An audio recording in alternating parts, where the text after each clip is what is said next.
તો મિત્રો આજે આ વિડીયોમાં હું તમને બતાવીશ કેટરિંગ ઓર્ડરમાં બનતું પંજાબી સ્ટાઇલમાં છોલે ચણાના શાકની રેસીપી। જો તમારે ઘરે અમારા જેવું છોલે ચણાનું શાક બનાવવું હોય તો વિડીયોને સ્કીપ ના કરી દેતા। તો આ પંજાબી સ્ટાઇલમાં શાક બનાવવા માટે આપણે પહેલા ડુંગળી અને ટામેટાને શેકીને ગ્રેવી બનાવી લઈશું। તો તેની માટે તેલમાં થોડું જીરું નાખીને ડુંગળીને થોડી શેકી લઈશું। અને આ 100 માણસનું શાક બનાવવા માટે મેં 3 કિલો ડુંગળી લીધી છે। આ ડુંગળીને તમારે મીડિયમ ફ્લેમ ઉપર શેકવાની છે। આ ડુંગળી શેકાઈને તૈયાર થઈ જાય એટલે આપણે તેમાં 2 કિલો ટામેટા નાખીશું।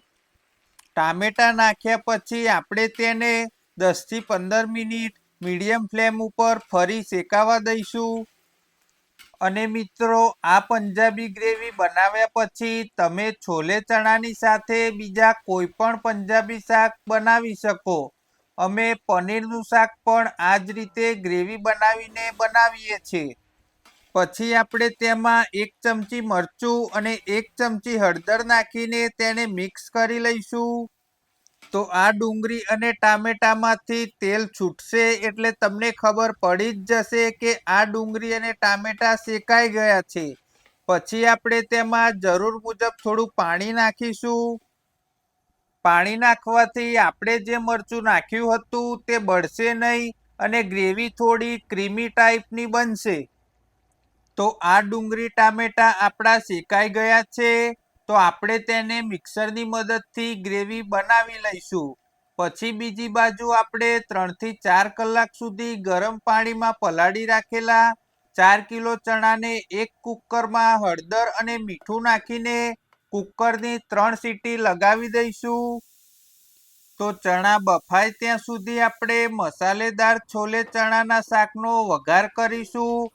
તો તેની માટે પહેલા આપણે એક કઢાઈમાં તેલ ગરમ થવા મૂકી દઈશું।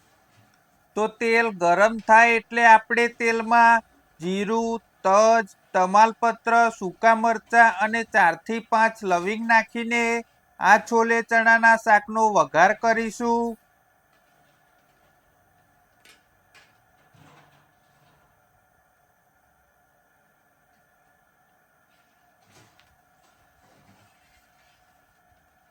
આ બધા મસાલા નાખ્યા પછી આપણે તેમાં 1 કિલો નાની ચોરસ કાપેલી ડુંગળીની કટકી નાખીશું।